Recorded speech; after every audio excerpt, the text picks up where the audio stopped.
The faint tension in your shoulders as you scroll isn't random, it's a signal. We're taught to treat these physical feelings as noise, stress to be managed, fatigue to be ignored. This script will show you how to interpret these signals as a precise guidance system, one that's constantly telling you where your life is out of alignment. And chances are, you're misreading this data every single day, mistaking a compass for an annoyance. We learn from a young age to live from the neck up. The body is just a vehicle to carry the brain from one meeting to the next. A knot in your stomach is just indigestion. A tightness in your chest is just anxiety. A wave of exhaustion is just a bad night's sleep. We pathologize these sensations.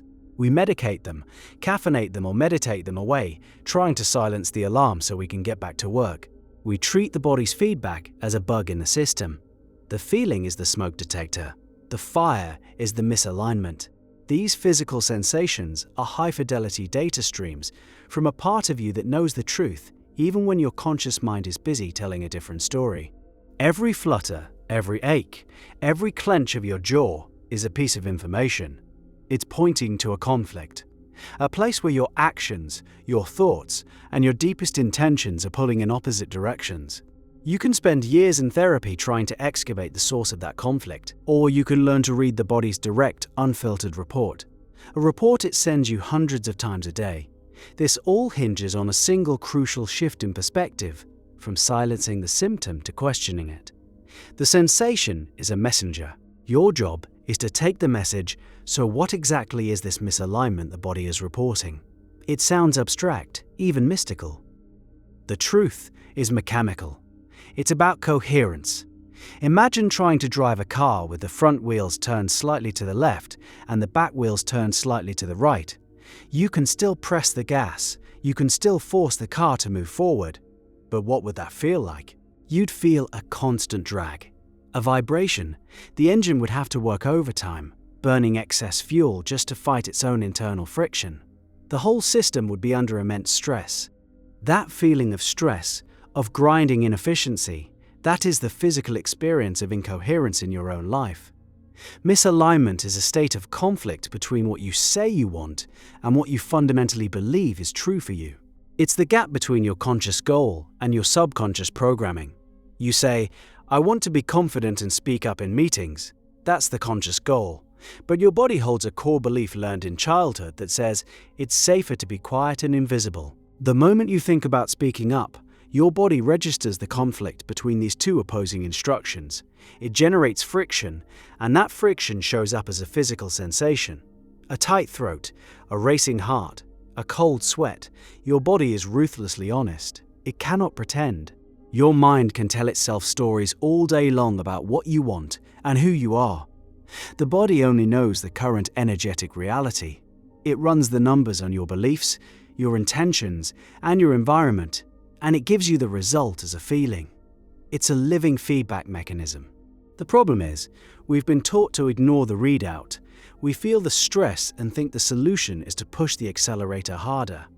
We try to overpower the friction with more willpower, more discipline, more effort. This only increases the strain on the entire system. It's why you can feel completely drained at the end of a day where you accomplished very little. You spent all your energy just fighting your own internal drag. You are driving with the wheels misaligned. So, how do we start to read this data accurately? All these different feelings of stress can feel like a confusing wall of noise. The body's core language is actually incredibly simple. It's a binary code. Everything your body feels can be sorted into one of two categories: expansion or contraction. That's it. This is the fundamental language of your internal guidance system. Expansion is the feeling of opening. It's a relaxed jaw, lowered shoulders, a deep, easy breath that fills your belly. It's the feeling of warmth spreading through your chest. It's a sense of lightness, of possibility. This is the signal of coherence. It's your body's way of saying, yes, this is aligned. This is true for you. It's the feeling you get when you laugh with an old friend, when you have a sudden insight, or when you hear a piece of music that moves you. It's a full body yes. It's the feeling of closing, of tightening, of guarding. It's a knot in your stomach. It's shallow breathing high up in your chest. It's a clenched fist, a tight neck, a feeling of coldness or heaviness. This is the signal of incoherence. It's your body's way of saying no. There is a conflict here. Something is wrong. This is the sensation you feel when you're about to tell a small lie, when you agree to do something you don't want to do, or when you're around someone who makes you feel small. It is a full body no. Think about the last time you had to have a difficult conversation. Remember that feeling of dread leading up to it. Where did you feel it in your body? Probably as a heavy weight in your gut or a tightness in your chest. Now think about a time you received wonderful, unexpected news. The sensation was likely one of lightness, of your chest opening up, a smile forming on your face without you even trying. These are real, measurable physiological events. The field of interoception studies this very thing, our ability to sense our own internal bodily states. Your brain's insular cortex is constantly monitoring these signals, and they have a direct impact on your emotions and decisions. This isn't just a metaphor, it's biology. Most of us spend our days in a state of low-grade contraction, a slight tension in the shoulders, a subtle clenching of the jaw, a breath that never quite feels complete. We've become so accustomed to it that we register it as normal. We think this is just what it feels like to be an adult. That constant hum of tension is the sound of chronic misalignment. It's the engine straining because the wheels have been out of alignment for years. So you can feel the signal. You can distinguish the yes of expansion from the no of contraction. But the contraction is just the check engine light. How do you find out which part of the engine is failing? The contraction itself is just the starting point. It's an invitation to investigate. Trying to just relax the tight muscle is like unscrewing the check engine light so it stops bothering you. You've addressed the signal, but the problem remains. The solution is to use the sensation as a doorway. Here's a simple, practical method. The next time you feel a distinct contraction, a knot in your stomach, a tightness in your throat, a heaviness in your chest, pause. First, just notice it without judgment. Where is it exactly? What is its shape? Its texture? Is it sharp or dull? Hot or cold? Get as specific as you can. You're moving your attention from your thinking mind into your sensory body. Then, direct your inner attention to that specific spot, and you ask it a question. Silently, in your mind, ask the sensation, what are you trying to tell me? Or what thought is causing you? Or what belief is here? Then you just listen. Be patient. An image might pop into your head. A memory, a single word or a phrase might surface. This is the source code. The sensation is the symptom. The thought or belief that arises is the root cause of the misalignment. Let's make this concrete. Say you have a goal to ask for a promotion at work. You tell yourself you're ready, you deserve it. But every time you think about scheduling the meeting with your boss, you feel a sick, heavy feeling in your stomach. That's the contraction. So you pause, you close your eyes, focus on that heaviness in your gut, and you ask it, what is this about? You wait. And what bubbles up is a phrase in your mother's voice from your childhood. Don't get too big for your britches. There it is. The conflict. Your conscious desire, I want to advance, is running headlong into a deeply ingrained subconscious belief. It's arrogant and unsafe to want more. Your body is caught in the middle, and it's expressing that conflict as a physical contraction. The sensation in your stomach isn't the problem. The sensation is a brilliant diagnostic tool, pointing directly at the limiting belief that is holding you back. This technique is incredibly effective for identifying these real-time conflicts. But what about the chronic misalignments? The ones that have been running so long they feel like part of your personality, the low-grade hum of anxiety, or the bone-deep weariness that never seems to lift. For those, you need to look at the even subtler signals your body is sending, the architecture of the machine itself. Over time, your chronic emotional and energetic state literally shapes your physical body. Your default posture and your habitual breathing patterns are a living archive of your most deeply held, unconscious beliefs. They are the physical record of your personal history. Think about posture. A person who lives with a core belief of unworthiness or fear often adopts a protective stance. The shoulders round forward, the chest caves in slightly, the head juts forward. This posture physically shields the heart. It makes the body smaller, less of a target. This isn't a conscious choice. It's a somatic strategy. It's the body physically embodying the belief, I am unsafe, and I must protect myself. Conversely, A body that holds a core belief of safety and self-worth stands differently. The shoulders are back, the chest is open, the spine is long. It's a posture of receptivity and presence. One isn't good and the other bad. They are both just physical expressions of an internal state. Your posture is a story your body is telling about the world. The same is true for your breath. Most people in modern society breathe shallowly, using only the top third of their lungs.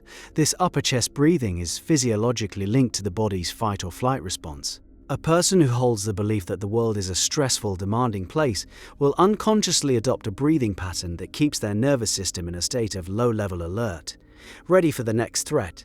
Deep, slow, diaphragmatic breathing, breathing that moves the belly, is the physiological signal of safety. It activates the parasympathetic nervous system, the rest and digest state. If your default state is shallow breathing, your body is living out the belief that it is never truly safe to relax. Some might argue this is reading too much into things. A slumped posture could just be from sitting at a desk all day, and that's a fair point. The key is to look for the patterns. One day of back pain after lifting something heavy is just a physical event. A chronic, decade-long pattern of rounded shoulders and a constricted chest is information. It's a signal that a protective pattern has become locked into your physiology. When you start observing your own default posture and breath, you gain access to the foundational beliefs that are running your life on autopilot. So you've identified the contractions, you've traced them to their root beliefs, you've seen how these beliefs are etched into your very posture. Now what? This is the critical juncture. The impulse is to try and fix the feeling, to try and force yourself to relax, to think positive thoughts, to release the tension. This rarely works. You cannot think your way out of a feeling that your body is having. The misalignment is being registered by the body, so the resolution must also be registered by the body. The antidote to a feeling of contraction is a small aligned physical action. The body needs proof. It needs new data. The belief creates the contraction. An action that contradicts the belief begins to unwind it. Let's return to the entrepreneur with the belief, we're not risk takers. No amount of affirmations will convince his body otherwise. His body needs to experience him taking a risk, however small. The aligned action could be buying the domain name for his business idea. It's a $10 action, it takes 5 minutes, but it is a physical, real-world act that directly contradicts the old belief. He is physically behaving like a risk taker. When he does this, his body gets new data. The contraction in his gut might not vanish instantly, but it will lessen. Coherence is being restored. A new vote has been cast. Action is the language the body understands. If your contraction is tied to a belief of I'm not worthy of being seen, the aligned action is to post one piece of your work online, anonymously, if you have to. If the contraction comes from I'm not allowed to rest, the aligned action is to schedule a 15-minute break in your calendar and do absolutely nothing. These actions seem tiny, almost insignificant, but to your nervous system, they are seismic. You are providing your body with tangible evidence that the old belief is no longer true. You are using action to recalibrate your energetic state. The body sends the signal of misalignment as a contraction. You listen, identify the conflicting belief, and then you take one small action in the direction of your desire. This completes the feedback loop. Your body isn't working against you. It has never been the enemy. Every uncomfortable sensation you've ever felt was a form of guidance. It was your deepest self, using the only language it has, trying to get your attention. It was pointing out the friction, showing you exactly where you've abandoned yourself, where you've compromised, where you've told yourself a story that simply isn't true. The goal is to stop treating your body like an unruly machine that needs to be silenced and start treating it like a wise and trusted advisor. The conversation is already happening in your cells, in your muscles, in your breath. You just need to learn the language. It's a language of feeling, a language of expansion and contraction. It's simpler and more honest than any words your mind could ever come up with. The ballot box is open. It's been open this whole time. And this constant physical conversation is the foundation of intuition, that gut feeling that makes the right choice before your rational mind can even build a spreadsheet, which is a different kind of intelligence entirely.